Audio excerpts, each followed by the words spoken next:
Hello, everyone, and welcome along to your Rabble Extra show on a Wednesday night. My name is Stuart, and I'll be your host for this evening. And I'm joined by two fine fellows, fresh from their appearance on the Rabble Daily. I've got Scott Kerr with me. Scott, how are we? I'm not bad, Stuart. I'm not bad. And Barry Ferguson, I believe, is on with us. Oh, sorry, it's Robert. Robert is on with us. How are we, Robert? Listen, I'm great. I've never been called Barry Ferguson. I've been called Barry Ferguson twice in the last 10 minutes. So, listen, Stuart, delighted to be on and looking forward to it. No, cheers for joining, mate. I know you were kind of a late substitution for us, so I do appreciate you coming like in. Barry Fry. Don't know about anything else. All right, then. So quite a bit to talk about. We'll obviously have a wee bit of a chat about last night's game now that we're kind of 24 hours on. See what folks your thoughts are on the events of last night. Kind of the positive, the negatives that we can take about that, and how we're starting to feel as a fan base. I think there's been obviously kind of different views at the start of the season. We'll have a wee kind of chat about some of the players that we've that shone last night, or maybe didn't shine as much. A wee look ahead to next week, how we're feeling about that second leg, and then obviously have a wee chat about the upcoming game at the weekend against Ross County. So, Robert, I'll start with yourself then. Last night, personally, obviously, it was great to be at Ibrox. The atmosphere was brilliant. It was a pleasure to be there, actually, for a big European game. Again, I thought PSV were a very, very good team. Anyway, I thought that they moved the ball, particularly middle to front. I thought they were excellent. I thought they were a step up from the PSV side that we played last year. I thought they still showed the kind of same frailties at the back, defensively and goalkeeper wise, but I did think the way that they moved the ball, their movement off the ball, the quick 1-2s that they did, the pace that they've got in the team, I thought they presented as real challenges. But we've taken a 2-2 draw there, same as last year. We're still in the tie. What's your overall feeling now that we're 24 hours on from the game? I know you did the post match last night. Is anything kind of changed for you? No, listen, I thought we handled it really, really well. You mentioned there, obviously, PSV being a step up for what they were last season. I thought, especially first 45, they showed just a bit more control on the ball. I felt that we were. When we were getting on the ball, it was a bit more sort of frantic, and there wasn't many options. You can't roll it a couple of times, and there was nothing for him to hit up front. So we managed to settle ourselves down when we got the goal, obviously. And I just thought we played the game, perfectly.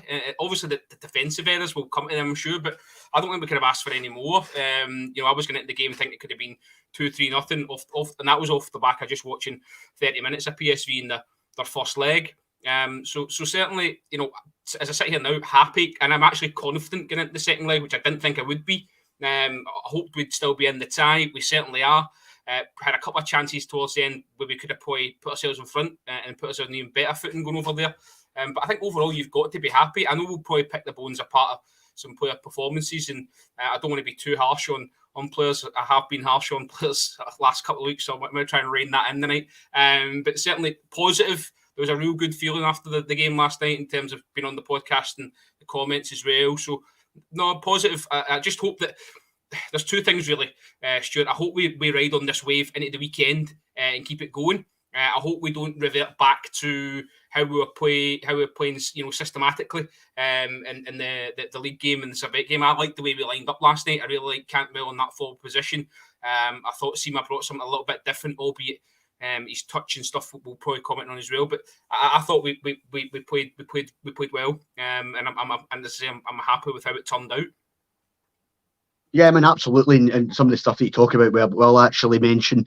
But Scott, I mean, you were at the game like myself last night, and it was a different type of game, wasn't it, to what Rangers team are used to when they're at Ibrox. Certainly from a fan's perspective, there was still some mumbles around the ground, but I think most people were appreciative of the fact that we weren't going to have a lot of the ball. They were going to dominate possession, and it was about how Rangers' shape was, about us working as a unit and as a team. But when we did have chances, whether or not we could take them, and as Robert says, positive is that we're obviously still in the tie. It was 180 minutes to get to the Champions League. It's now 90 minutes. It's just a straight shootout. But I think you've mentioned, just in comments that on our group chat and obviously in the Rabble Daily today, you were quite impressed with how we went about our business last night.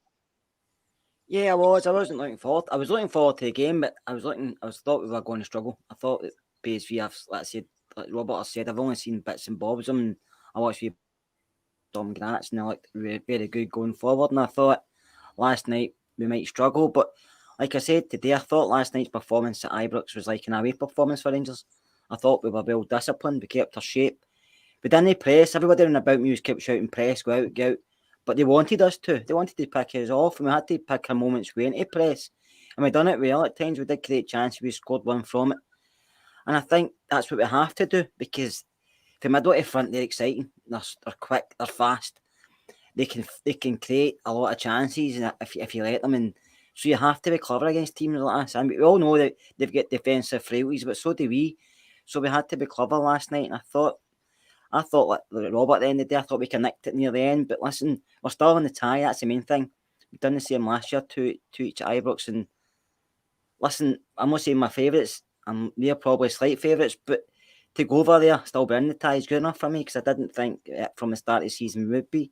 So I'm happy with that. But I'm happy with the way we played last night. I thought you can point at some players like we'll probably do in a minute. But I thought everybody put an effort in. I thought everybody gave 100%. And sometimes come off for folk, sometimes didn't. But listen, I thought that's the best you've seen us play for a while, as in discipline-wise and awareness-wise all over the pitch.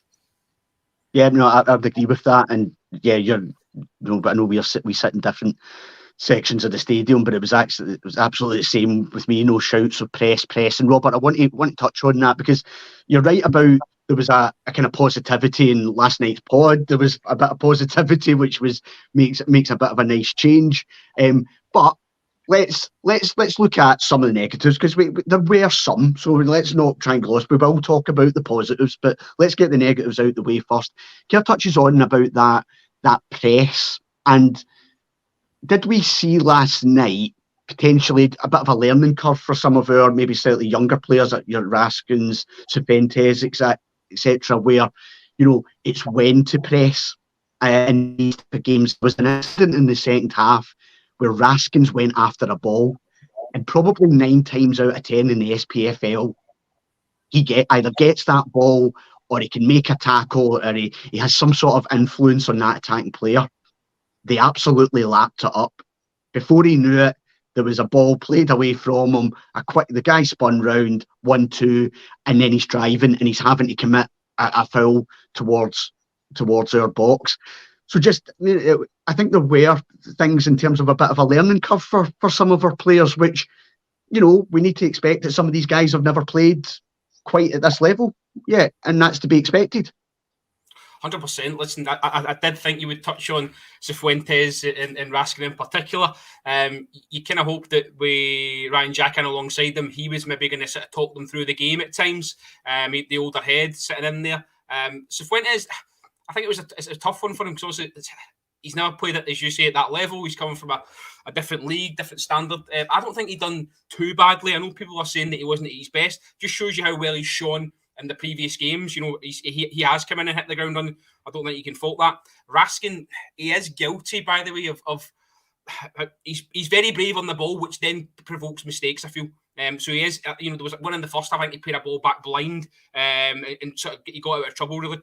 So I do think Raskin has got that in him slightly, but that might come through being, as you mentioned, a younger player. But no, they'll have to learn from that, as you said. They're coming into the games are only going to get harder if we get through the next round. You think PSV was a tough ass wait till they're playing against the likes of your Manchester Cities or Real Madrid. So it's only going to get tougher. That's how you learn as a football player. You play against the better players. So Peter Bosz, would he have been sort of talking about that pre-match? Try and draw them in and then pick them off, as Kerr alluded to. I don't know. As I say, it just comes down to them doing their homework, really. But I think, as you touch on, Raskin and Cifuentes were highlighted during the post-match as being maybe a negative. I don't think anyone individually played that bad. I thought it was a real good collective performance, both positively and negatively, if that can be a thing. I think we've won as a team and kind of sort of lost as a team. You know, you look at the goals we give away, it's poor defending all round. It's not just one or two individuals. So, no, listen, I know you want to talk about the negatives, but I'm trying my hardest not to dive in on that.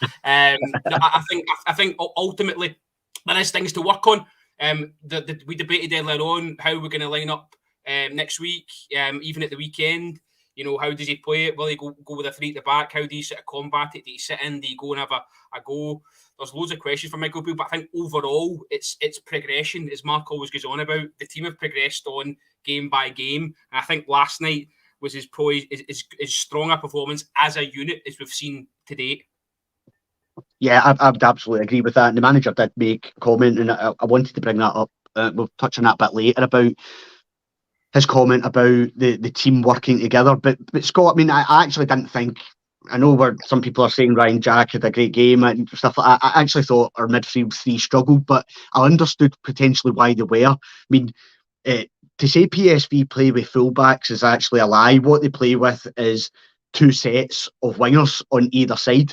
I mean, it's ridiculous in terms of what they do. So it's a real challenge for not only your right back, but also that midfield to try and get across and deal with what they are, in terms of, you know, the overloads that they try to create. What I thought was maybe slightly disappointing from our point was our ball retention. We had a 62% pass accuracy over the game, and I've thought this about Scottish clubs in the past, you know, not just Rangers. When we go into Europe, the ball gets treated a bit like a hot potato. Going away into next week, if we're going to get a result, we need to, when we have the ball, we need to make it stick a bit better, and just to ease the pressure, because we're going to have to go through pain next week. I think if we think that was, at times it was a tough watch last night, I think you can probably ramp that up ever so slightly, because they're going to really come at us. But we've got to hold on to the ball better, haven't we? That was another element. I thought, yeah, we're causing our own problems by giving it away too cheaply. We were at times, but also when we had the ball, they've probably been told not to advance too much ahead in case we do lose it, and then we get obviously broke. PSV get break on us, and we're maybe 2 or 3 men out of position. So it's a hard one to look at. I thought Ryan Jack actually done well last night. Oh yeah, come off. But I thought at one point the game was kind of on a lull. It was quite... They were on the ascendancy, and we were kind of struggling at one point. But Ryan Jack, I don't even know who it was, he chased into the corner. But we won the ball back off him, and then they kind of went toe-to-toe, into head-to-head, whatever. And Ryan Jack got the crowd back on its feet, and the crowd started again, and it got the players back kind of thinking, listen, we're still in this, it's still not an each year. And they get a wee bit of boost for that. And I just think Ventes was trying to get it forward, but obviously I had to have. He does dive in at times, so does Raskin. I think that's just because they're young guys. They get attracted to the ball more than probably the experienced guys do. They maybe chase things, they shouldn't chase. I know up in Scotland, you love players chasing things until it's at the park and you think, oh, unlucky, and you got it. To me, pick and choose when you're in. Don't waste energy for no reason. Do you know what I mean? But obviously I watched the game a lot longer, and probably people think I'm talking nonsense, but I'd rather somebody chases it and having a chance to catch it and chase a lost cause, if you know what I mean. So I thought we'd done well last night. Yeah, we didn't hold on to the ball 30 times when we had it. Raskin was running, Campbell was the only one kind of making runs, wasn't he? Seema was kind of lost at the start of the game. He was making good movements, but he was giving the ball away cheaply. Dessers was trying to hold it up. He was giving the ball away at times because no runners coming off him. He was flicking it onto himself, and Campbell was the only one making the movement forward. And then Campbell did have a ball, and the next minute it was three men on him, and he's looking up for a pass. There's nobody there because nobody's making a run past him and stuff like that. So we'll learn from it, but they dug in. The mentality was there, and you can see how much they were fighting for each other. That's what I liked about last night's trip. I'm not saying it's a perfect performance because it wasn't, but there was more positive for me negatives, and most of the season I've been looking at negatives because we've not shown anything, and we've not played against great opposition, but we've not showed anything. But I thought last night that's the best team we played this season, and we were showing a lot. We were digging deep at times. We were backing each other up in the park. Yeah, there was mistakes, but we were backing each other in the park, and even when they scored, the heads never went down. like they have in other games. So no, I was quite a happy performance last night. We could have nicked it, like I said, and Robert says, but I'm quite happy just the whole performance everybody was playing. I mean, Lundstrom come on and done well, and I'm one of his biggest critics, and I think he come on and done okay. He had a bit better energy about him. He was actually trying to push us forward near the end, which is quite unusual for him, because he usually plays a simple ball and wants to slow things down. Don't worry, Scott Kerr. I was going to bring John Lundstrom up for you. So don't worry, that's an absolute definite. He was actually trying to keep us going, so I was quite happy last night, Stuart, to say. Yeah. Stuart, sorry, just to allow me, also you're on about sort of the retention and the passing. I kind of think the tempo of the game has a lot to answer for that, because we haven't played at that sort of intensity for long spells at all this season. And I think as well, PSV were maybe driving that. You're on about the control. They had the ball, the 1-2s. So when Rangers did have the ball, they had to think faster and had to move the ball quicker. And I don't think they're at that level yet in terms of understanding each other. And I think that may have had a part to play. So it's really, really important in the games moving forward that we do play at a quicker tempo. We've seen in sort of small doses, small sample sizes, the first sort of 20 minutes against Servette, we look so much better when we're doing one touch, two touch. I'll let you pull up that comment with the super chat. Sorry. So thanks very much for the super chat there. So it's official after last night. John Lundstrom, a secret superpower on Euronights, transforms into prime Steven Gerrard. Maybe wouldn't go that far, but absolutely do take the point. I think he did make a difference, actually, it wasn't just his introduction in the game. Actually, on the sidelines warming up, there was that part in the second half where we kind of trapped him down in the corner. He was the one actually trying to G the players up to kind of keep the press going and stuff like that. So, and he kind of carried that on his performance in the when he came on, because I know there was grumbles in our group chat. There was grumbles in the stadium when you seen him taking that tracky top off. So, fair play to him, because I think he has come in for some criticism. So, fair's fair. He deserves a bit of credit when he put in a decent performance. Robert, John Suter I really like John Suter. I think he's a really, really good centre half, and really glad to see him getting a run of games. But he's probably been at fault for the goals that we've conceded, in a few games. He does have this tendency to potentially just get caught under the ball ever so slightly, something that we need to sort out, or is it more just in set pieces in general that we need to be better at? Well, I think it's a mixture of both. I know Martin hates that, by the way, but I just think maybe there's been a lot of calls to say he's better off on the right side of the pairing. Is that playing a part? Who knows? Certainly, set plays have been a real cause of concern, not just under Michael Beale, but under previous managers as well. Far back is obviously Steven Gerrard, not being able to defend corners and stuff, which I'm sure we'll come to. So I don't.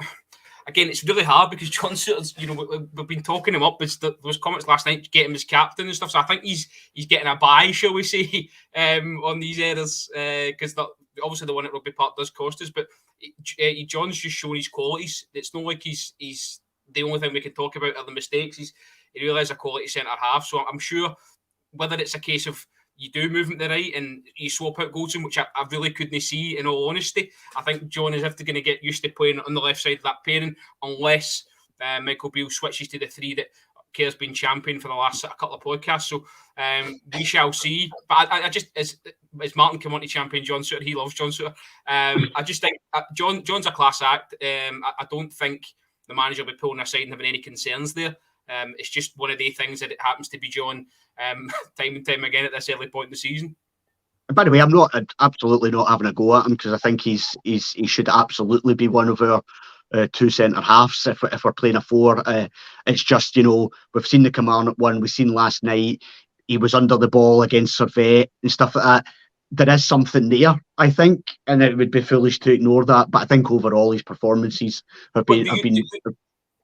Sorry, Stuart, do you think that feeds into the fact that he is playing on the left-hand side and it is something that he's maybe not comfortable with? I don't think it's precisely because I don't really think that from the goals that we've conceded, particularly the set plays, him being the left-sided centre half is really impacting on that. Even the one with the Survey goal, he just needs to be stronger. You know, the guy gives him a wee nudge and then that's him. He's a mile under the ball. Just needs to be a bit stronger there. But it might well be something that teams will now start looking at and thinking, well, you know, there's maybe scope for that. So, yeah, look, let's say that was a minor negative overall. Martin, are you joining us for the rest of the show? Have you just decided this? I am going to join you. Yes. Yes. It is your show, Stuart. But no, that's fine. Well, you've joined at the perfect time because we've done with the negatives. Let's go into the positives, and I know that you are Mr. Positive 99% of the time. 2 great goals last night, weren't they?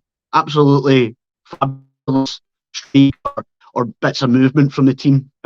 Joy to watch, actually. Yeah, and look, the first one Seema needed. You know, try not to be on the negative side. Yeah, I wish. I really, really wish. You know, I think everybody in the dug was saying, surprisingly, let's get Matondo on, who I'm sure we'll come to speak about shortly. But Seema has that quality in him. And it's the age-old argument, no, Stuart, and it's do you carry a player because they can give you moments of brilliance. But it was a cracking finish. You can't ignore Desser's role in it. You were talking about the press earlier. And I thought, you know, Dessers gets a lot of stick, but without Dessers, we possibly don't score 2 goals last night. So you can't take away Desser's role in it. And it's a fantastic finish for Seema. But he did need that. He absolutely needed that. And again, I'm trying to stay away from the negatives, but I thought that he might have then pushed on in the second half. I thought the confidence might have grew a little, but it didn't really seem to, did it? I thought the start of the second half, it looked as if it gave him, and there was a couple of times where, you know, he seemed to be kind of a bit more attacking. Scott, I felt a bit of sympathy for him. Look, I'm not trying to say that he had a great performance up until his goal, but there's quite a lot of times where, you know, we're just trying to play a ball to him and he's right in the touchline. He's got a defender right up his arse and there's nobody inside for him to kind of play the ball to. You know, I think sometimes we're not making it easy for him. But I was thinking today about, and I'm not trying to make a comparison about these 2 players, by the way, right? But Ryan Kent, for example, there's been a lot of clamour about we need to get Ryan Kent or a similar type player than that.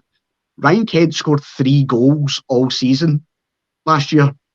Seema's scored 2, and what is it, the 23rd of August? I'll put my mortgage on the fact that Seema scores far more goals than Ryan Kent does last season. So, you know, is there a possibility here that we're maybe trying to compare these players when actually they're not the same players, and potentially we might get more goals from Seema, which is actually what we needed. We were so reliant on 1 or 2 players. I think we're already starting to see that the goals are being shared out a bit more. I think the Ryan Kent comparison's nonsense, to be honest with you. I think they're 2 totally different players. And the thing with Ryan Kent is, Ryan Kent was a good player for us. There's no denying the fact. Yeah, his numbers weren't great, but in Europe, we remember him on European games because he could carry the ball that far up the park, get us up the pitch, do things that nobody else in the team at that time could do. Now we've got a couple of players that can do different stuff on the side. I mean, we all relied on Alfie for years for holding the ball up, putting his big button away and then getting a free kick. I mean, Dessers is slightly different for that. He's quite physical, but he seems to want to play a bit more football. So, listen, we've got a players that can do it. I thought Seema started okay, kind of faded. He never let his head drop, but at one point in the stadium kind of went for him. Mm-hmm. And his head could have went then, but it never. He kept going, and then the next minute he puts it in the net. Even in the chat, everybody wanted him sub last night because I was checking on my phone. I was sitting in the stadium and everybody was going for him. The next minute, bang in the back of the net. And I bet you everybody in the stadium, or even people in their own living rooms, many miles away from Glasgow, I bet they were bouncing up and down as well watching it. So, listen, we're just going to have... I mean, remember, Seema's just come into the club. He was playing 5th division football in France not long ago. But you can see, like Martin said, he's got talent. we're going to have to be, and he's not played a lot of football, so we're going to have to be good, careful with him. But he's got something that'll improve this side.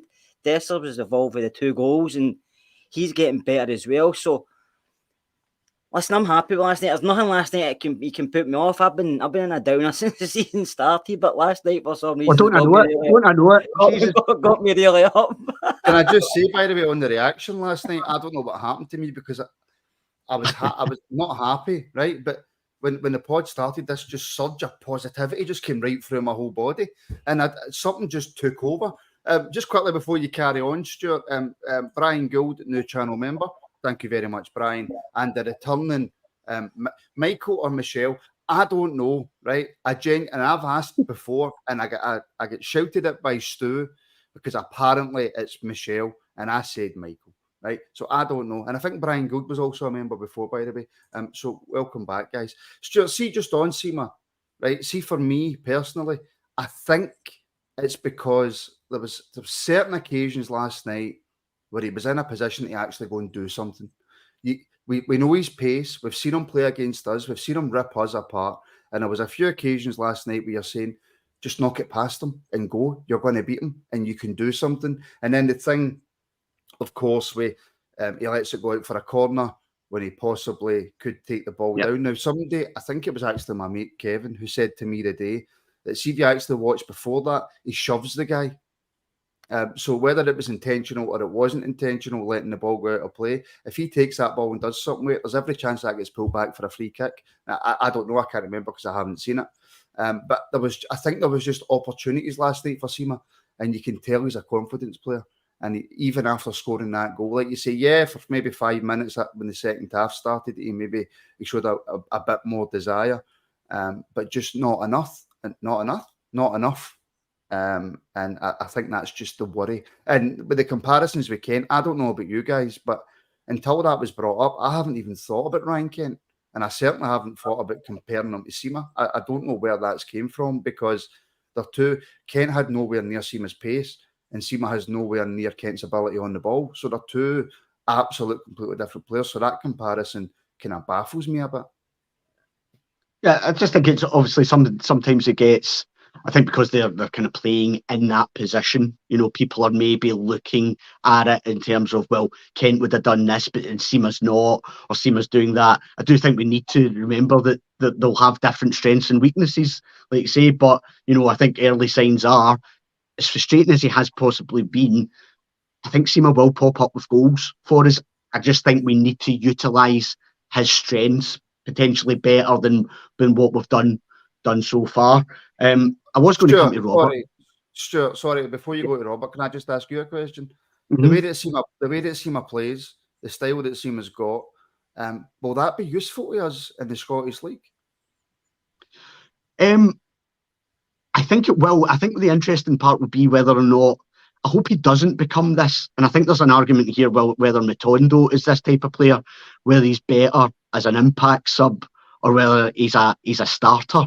Will he be able to influence the games in the same way that he potentially does when the game maybe becomes a bit stretched, the opposition are a bit tired.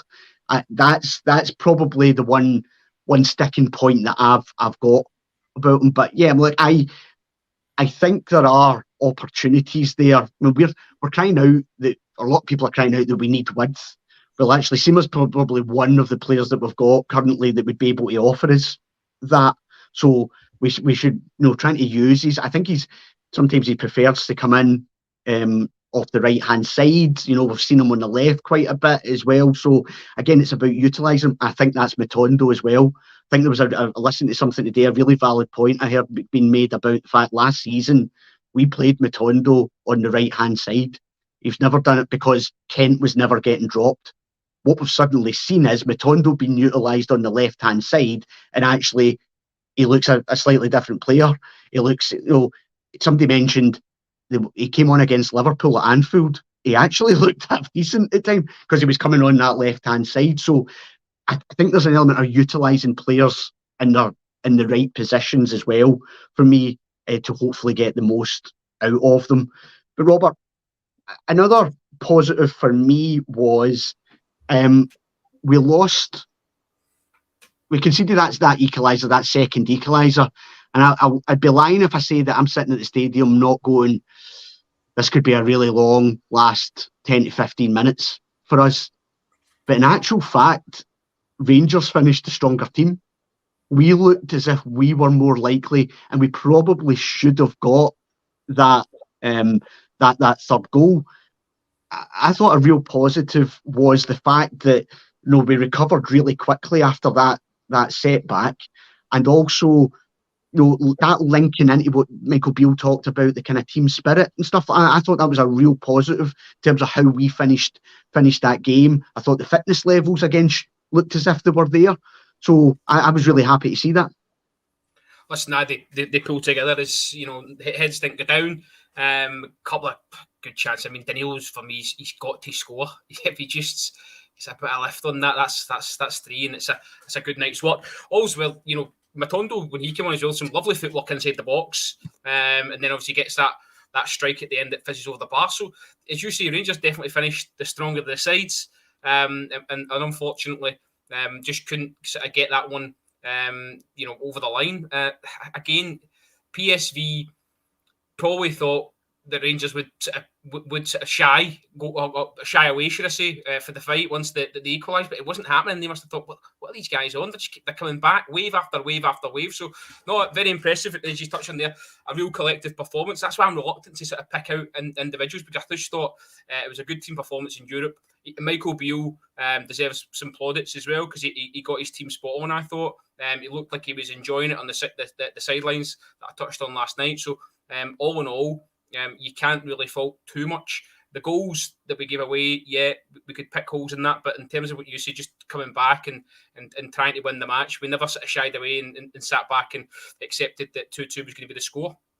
Can I just say, Stuart, that what you just mentioned there, that last 10 minutes after conceding the goal, for me, that was probably the most positive thing to take from the game, the reaction to that. And, the start of the season that we've had, it hasn't been great, but I think with a result like that last night, I think it makes you think back and you go, yeah, okay, poor against Kilmarnock, but we get through against a tricky team in Servette. We're through to the quarterfinals of the League Cup. Maybe it hasn't been as bad a start to the season as what we all think it is. But that last 10 minutes last night, I think that's what perked me up. I think that's when I sat back and I was watching it, and I'm watching it going, no, wait a minute. PSV are a really good team, and we are battering them in the last 10 minutes of this game. And, yeah, we should score, but we don't. But we've said to PSV, see if you're not at it next week, by the way, you're in trouble. See if you're not at it. See if it's close, get into the last 10, 15 minutes of that game. We're fit. We're coming for you. And now PSV know that. Yeah, 100%. I was absolutely delighted with the way positivity's coming back, Stuart. The positivity's coming back. We've done with the negatives. I'm running the show, so it's always going to be positive. Scott, some people asking in the chat, the De Jong nudge on Suter, penalty or no penalty for you? I thought if that had been given, that would have been pretty soft. What was your thoughts? One of the ones you're looking for VAR, aren't you? Commenting that, but I don't think it was a penalty. I think it was soft as well. These things happen all the time in the box, so it's don't pick up on every single one. But no, it would have been soft for me. But we're forgetting the start of the second half. We come out and we done okay, but Tav had a great chance, and the keeper made a good save from him. If that goes in, it makes it 2-0. It could have been a different game. So people seem to go so, but Tav had a great chance at the start of the second half, and the keeper made a really good save from him. So I think if you look at the chances we had last night, it was a lot more chances, and you probably thought we should have. Yeah, we conceded 2 goals, but like I said earlier, the mentality was there, and the desire was there, which was missing for me at the start of the season. And this is what I'm liking to see since last night. I just hope it can continue on from to Saturday, because if it don't, that's where trouble start. But I'm just hoping it continues, because last night they were really good, and I can't take away from them what they've done. I know we didn't win the game, but it felt like it was a victory for me. Well, to be honest, Stuart, on that, for me, it's not a penalty, it's too soft, right?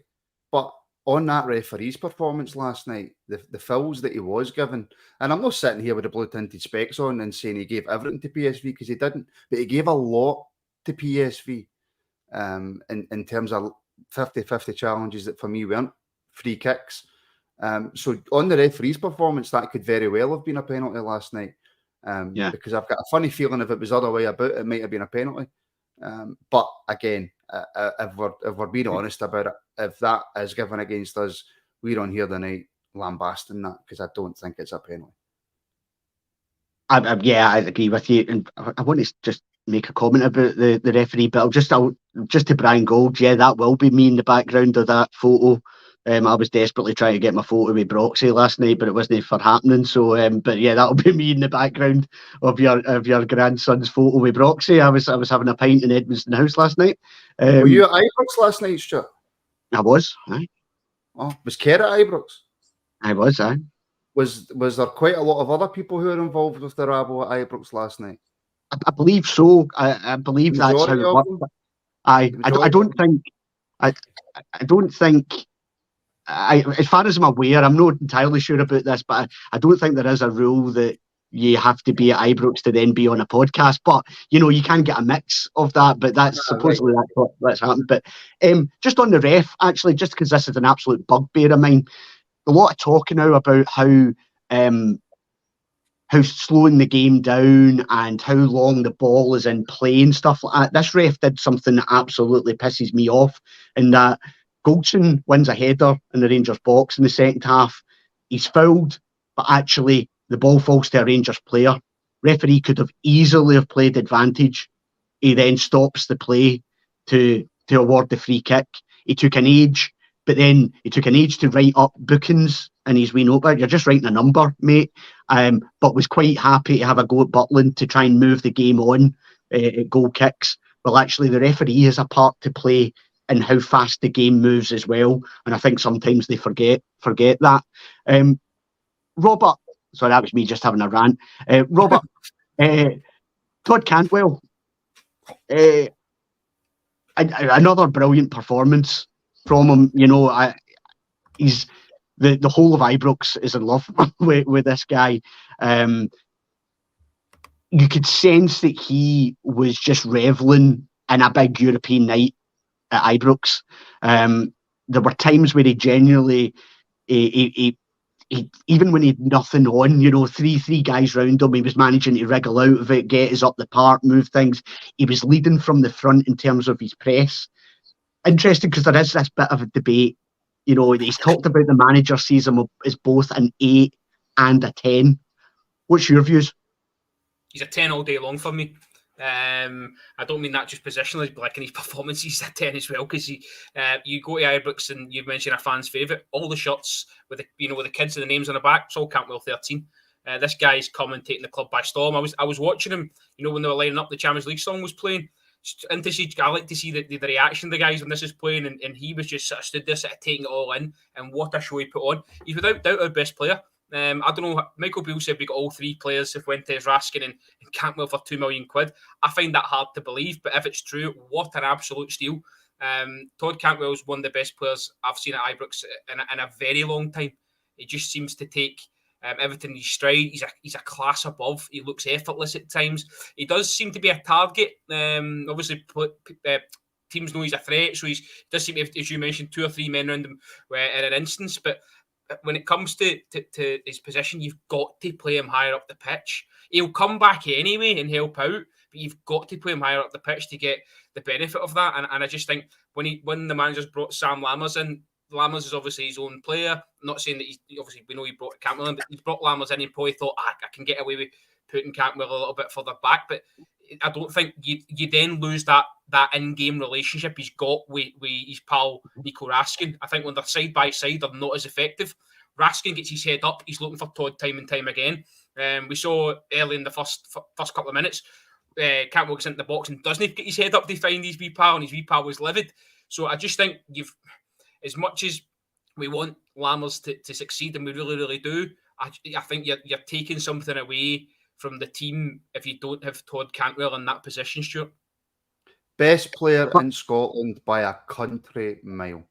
I would agree with that. Currently, yes, I would absolutely would agree with that, Martin. I'm keen to get your thoughts on that. I mean, I think he can play both, but I think it depends on the game that, you know, or the opposition that we're playing. You know, I've seen people kind of talking about, you know, but Cantwell should play the 8 next week in Eindhoven.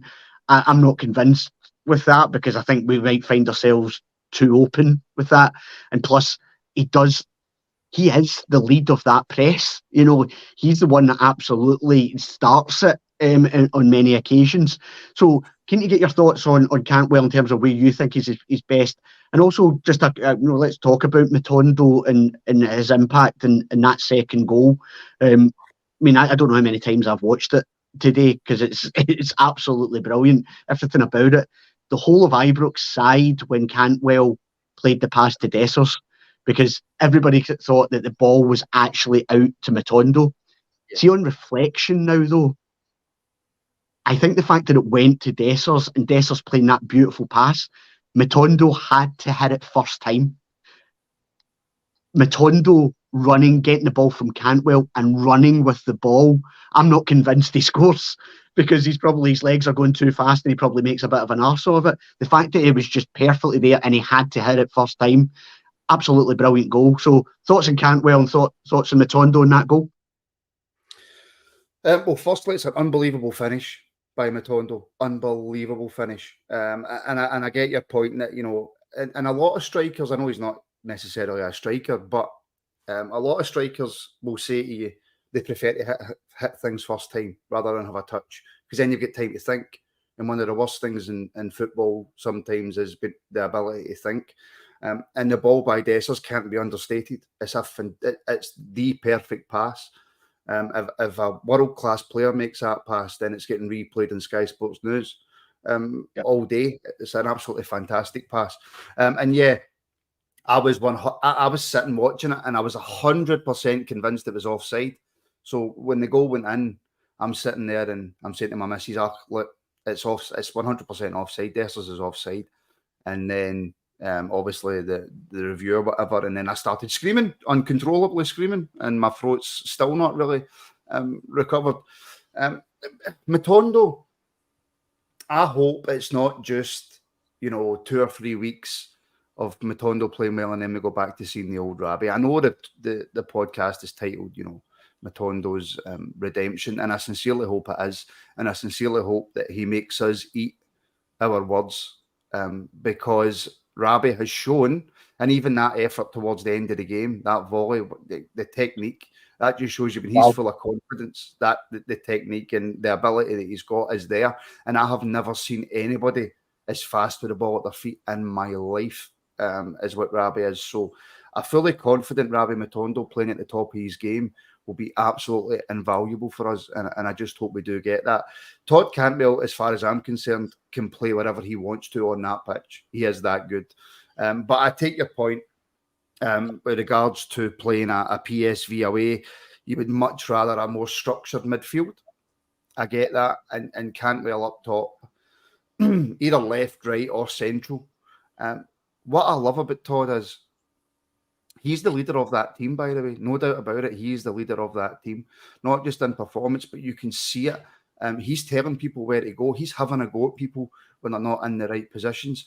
And you mentioned, you know, 3 guys round about him. He still found the pass. And 9 times out of 10, he always finds the pass. Even when he goes and does something where you go, oh, he's made the wrong decision there. No, he finds the pass, or he skins a player, or he just does something positive with the ball. We heard all sorts of stuff coming out of Norwich because he hadn't been played for a couple of years, about his mentality, about how he was selfish, about how he lacks desire. No, he doesn't. No, he isn't. He's a phenomenal player. He's the best player in Scotland by a country mile. We know it. They know it. And I just hope he continues in this vein. And his interview as well, where he just talks about how much he loves playing for the shirt. How many times have we seen it where we've went, they all say that. We know they're just saying that just to appease us supporters. He's not saying it to appease us. He means it. He is a phenomenal football player. And I just wish I could marry him. I just love him. I love him so much. I was about to say, try not to sit in the fence when you're talking about the Todd Cantwell in the future. No, but look, and Curry Muncher put a comment on there, and he's absolutely spot on. You know he's a good player because that mob and the press up here are frothing about the fact sorry, Stuart, can I just say this? And I don't care if this gets clipped. I'm on one, right? I don't care. I will not take lectures off of Celtic fans about anything, right? I will certainly not take lectures off of Celtic fans about players diving, right? Go all the way back if you want, but just look at Kyogo, right? One of the worst divers I've ever seen in my puff. So see with regards to Todd Cantwell and diving, I ain't taking no lectures off no Celtic fans. They're bringing that up because they know he's the best player in Scotland. So I'm taking no lectures off his. That was a party political broadcast by Martin and the Rangers Rabble. Excellent. Robert, then let's look ahead then to next week. Oh, Scott's back. There he is. Right. Was that another Amazon delivery there, was it? You're kidding. You're on mute. No, my wife is coming in, so I have to go and get it done. Right, okay. Well, now you're back. So we've reviewed the game. We're absolutely positive. The Scott, then let's look ahead. Obviously, we'll have plenty of content over the coming days in the lead up to next week's game. But let's have a bit of a chat about where we think this ties at. What's your views then, Scott, in terms of, you've mentioned PSV probably, yeah, they are the favourites. I don't think anybody would disagree with that, given the home advantage. But, when you've got De Jong kicking doors off their hinges and given our record against them, it could work in our advantage. If we go there, play well, tight, make them edgy, they might just sense that the sucker punch is coming again. I think you can see by some of the players last night, it was last season, and the manager knows they've conceded 2 goals to us, and he see himself being a good side. So I think we go there with confidence, but we have to go there with a bit of respect as well, because they're a decent side. They can't hurt you. So we just have to go over there, and I want to go gung ho, put it that way. I think we have to just play like last night. We have to sit in. We have to just pick our chances when to press and when to go forward. And when the chances come, we have to take them. I don't think we'll get a lot of chances, but we have to take them, because I think if we try and attack them, I think they'll hit us off quite easily, and I think we could lose quite heavily. So I think we have to just pick our time to go forward, pick our time to press, and when the chances come up, whoever's been picked to play up front, they have to take the chances. But we have to be tight at the back. I know you're speaking about corners earlier, I missed that, but these things happen at set pieces. I mean, last night I come off the young shoulder, it could have went anywhere but in the back of the net. But I think just approach it the same way as last night, because I don't think they'll play much different in PSV. I think it might be a wee bit more open because they're at home, so I'm a bit more open. So it might be more space for us to attack into, but we have to go there and just sit in for a wee bit and then pick our moments to go forward. I think we have to be very realistic though, Stuart. And can I just quickly, right, a box of snowballs or a night out with Cantwell, Martin? I'll put this on record. I don't like Empire biscuits before anybody asks, right? I just don't like them. They hurt my teeth. I don't like Empire biscuits. I do love snowballs. But night out with Cantwell beats that every time. No, Stuart, we have to be real. I know I've been, maybe overly positive and maybe overly happy. But they are a dangerous team going forward. We could go there and play really well and nick a 1-0 or 1-2-0, or we could go and play really well, right? But the same can be said for PSV. If we're not switched on from minute 1, it could be 2-0 before we know it. So I think we have to keep the heat and live in reality. They are a very good team going forward. They are very suspect at the back, and that obviously that's good for us. But we keep the heat. They're a good team. Robert, I think Kerr's absolutely spot on. They're not going to change. They are going to play the exact same way that they did. I don't think coming to Ibrox was going to alter their style of play. It's certainly not going to change playing in their own patch. But from a Rangers point of view, given what you saw last night, would you start thinking about any changes either personnel-wise or formation-wise? There's been some chatter about 3 at the back. Would that allow us to maybe combat them in the wide areas better?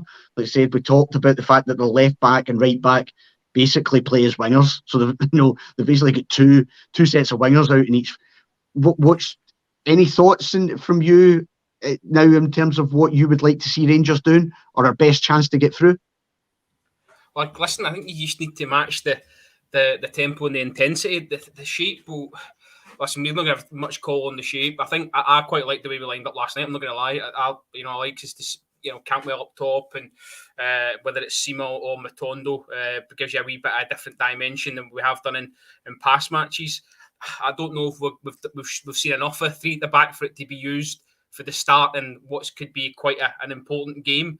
So I don't know. As much as it's been called for in the sport, I don't know if the manager would run with that. I think you'll see the 4 at the back, a steady 3 in the middle, and then looking for a bit of pace to get in behind and counter. Because as you've mentioned before, they are going to have a lot of the ball. That it could be backs to the wall stuff. I'm hoping it's not, though. I'm hoping we can try and show the same levels that we showed last night, where we can have a bit of essay in the game, and we're not just sitting there soaking up pressure. As we alluded to, and Martin especially, the last 10 minutes, we did show a lot of character. We've got to go there again and do just that for 90 minutes, be a bit brave and try and take our chances.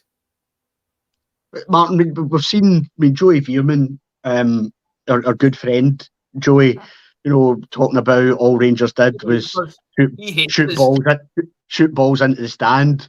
He must have forgot about the 2 balls that ended up in the back of the net during that 90 minutes. But it's that sense that I get from them that there's a nervousness there about them in terms of, I think they recognise that they're probably a better team than Rangers, and I don't think that's a bad thing to say. I think you can be honest and say that they have some really excellent players, but they can't put us away at any point. And I just get the feeling that that's sitting with them, and that's nagging on them.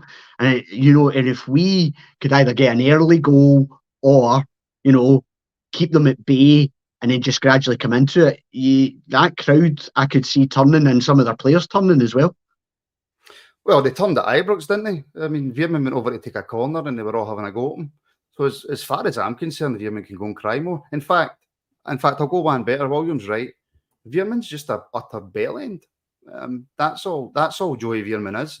Do you know, I wasn't even impressed with Veerman at Ibrox, I'll be honest. There was 1 or 2 other players, but this is a team, Stuart, that can go and pay 15 million, I think, euros or pounds or whatever, for a footballer. We can't do that. They have some excellent players, but if their away support's anything to go by, if we make it stuffy, and they'll know their record against us as well. We've got a fantastic record against PSV, so that's going to play in their mind. They're obviously absolutely desperate to get into the Champions League.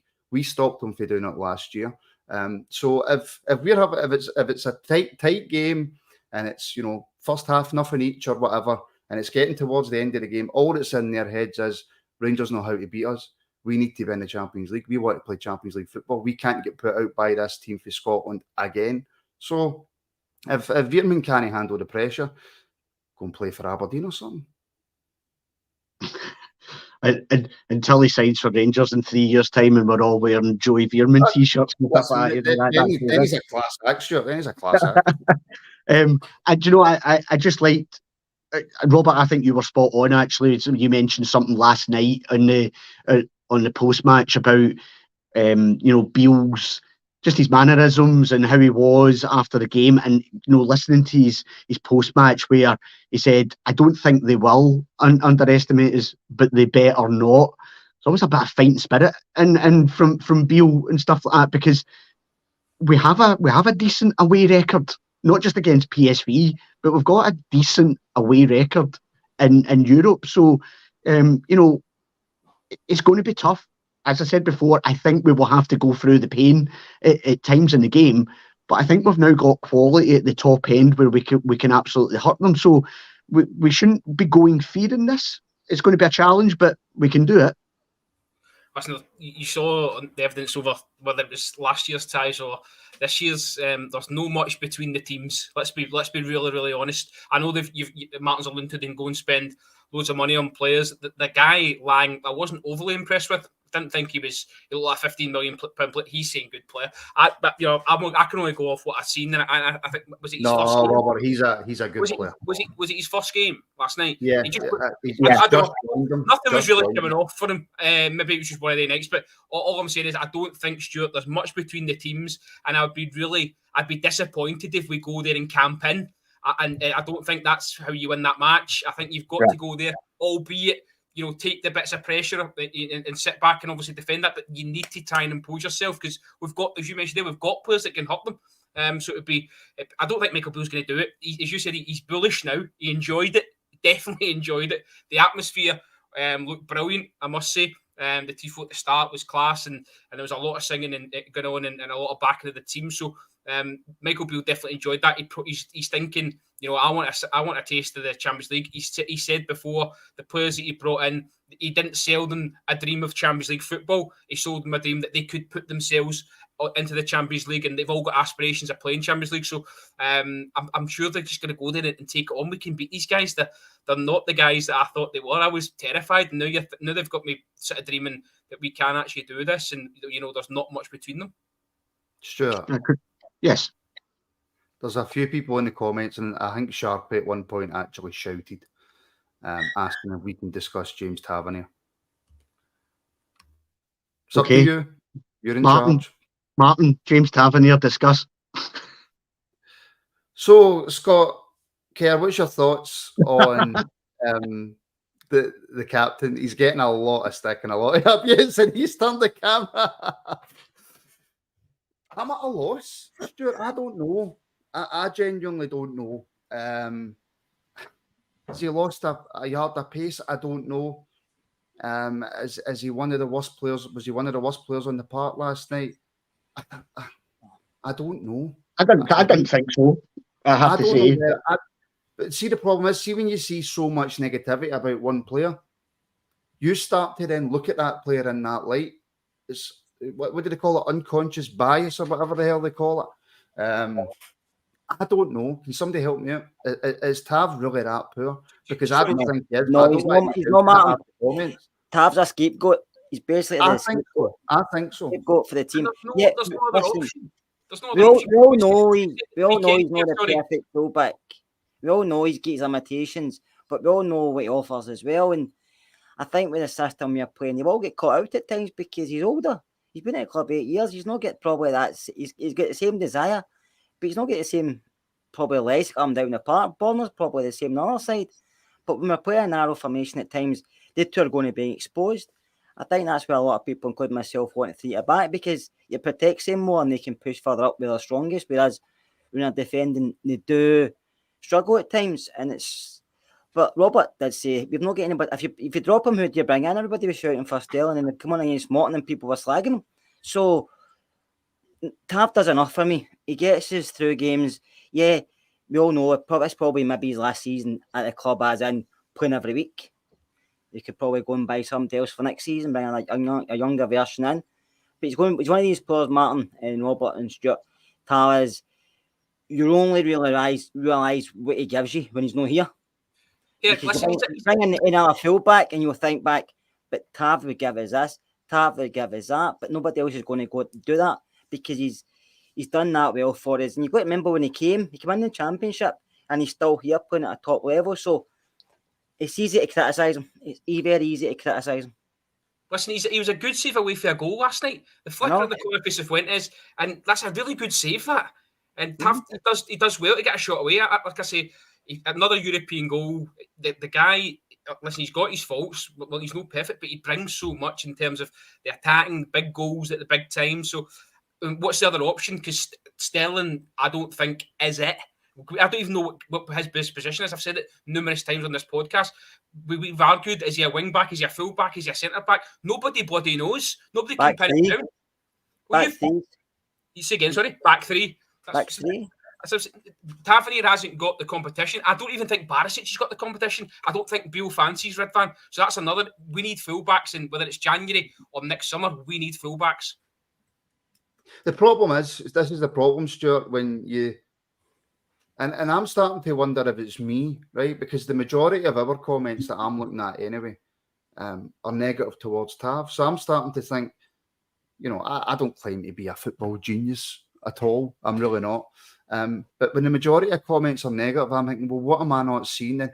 I get that, he's not the greatest defensive right back in the world. He's an attacking wing back. I get that. And yes, he gets caught out. But what am I not seeing that everybody else clearly is? Yeah, I mean, I have to agree. I didn't think, like I say, I thought there was, I didn't think there was a bad performer last night. I came away from it thinking, you know what, that's a very, very good attacking team, and they would cause a lot of teams problems. They would cause a lot of fullbacks problems. Just doesn't matter. I mean, people are talking about they've lost a yard of pace. A Tav with all his pace and a Border with all his pace would still struggle against the pace of the PSV wide men, because they are absolutely rapid. You need to be a Kyle Walker or something like that then kind of deals with that level. I didn't think Tav, maybe I don't think the way we played didn't particularly help, because we didn't get him or Borner into the positions where they can absolutely start influencing the game. The manager made reference to that.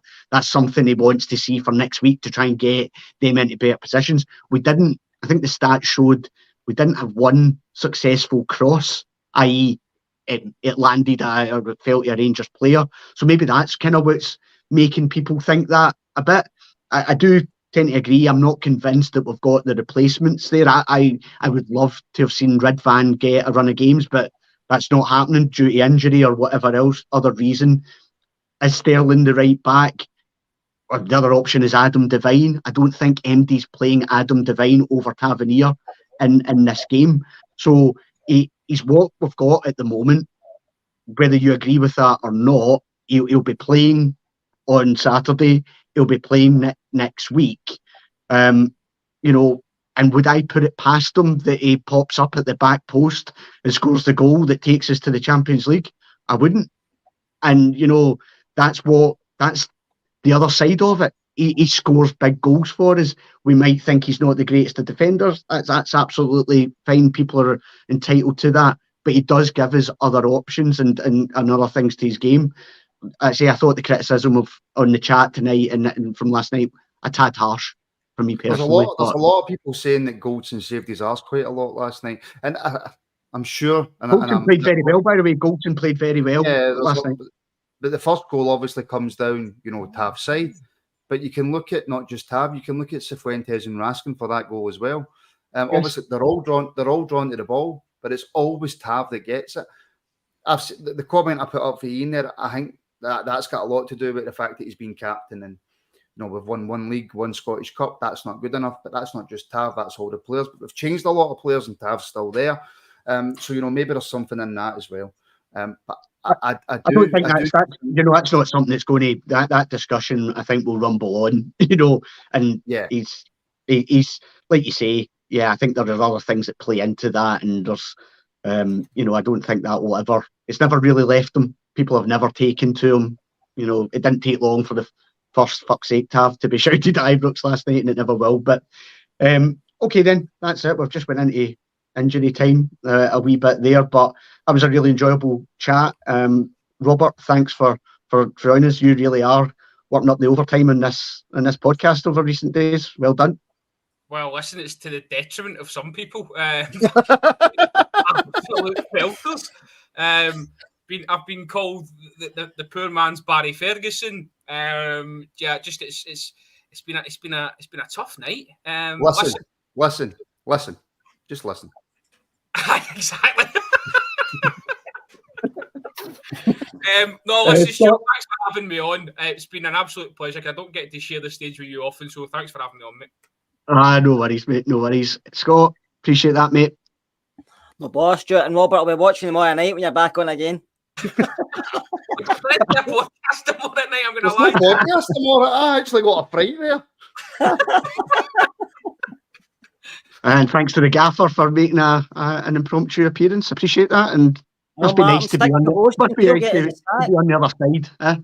I apologise for my comments because 9 times out of 10 I speak absolute nonsense, but I was absolutely 100% right about Cantwell being the best player in this league by a country mile. And yeah, so thank you everybody for watching.